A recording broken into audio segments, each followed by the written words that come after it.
intersectionality is based on, which is largely Title VII jurisprudence, is a contingent and constructed phenomena. The addition of sex to Title VII jurisprudence of legislation was the effect of the National Women's Party, a conservative feminist organization, actually trying to stop Title VII legislation from benefiting Black people.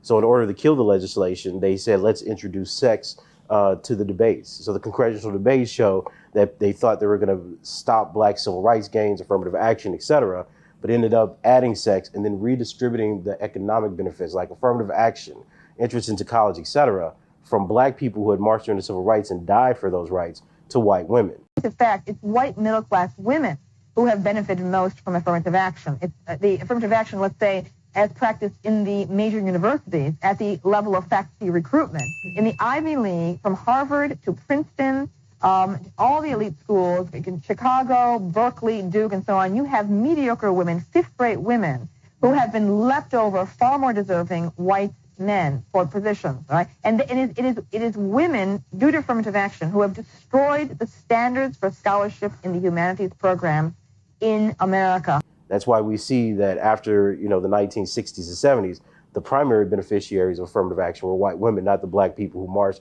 and fought for civil rights in the United States.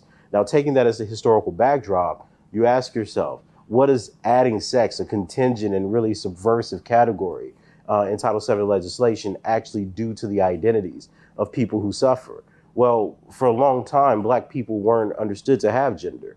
They weren't recognized as men and women. Most infamously, you see the protests where Black men were marching, I am a man, largely because Black men were still referred to as boys, especially in the part of the country in the United States that I'm from.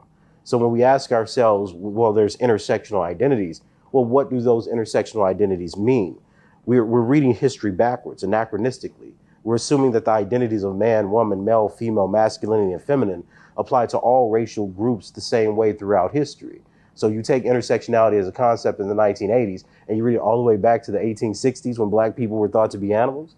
It's this kind of lazy intellectualism that I have a problem with, because we'll adamantly state that Black people weren't seen as humans, but somehow we believe that people respected their sexual orientation and their gender identities. That seems almost silly when you say it that way.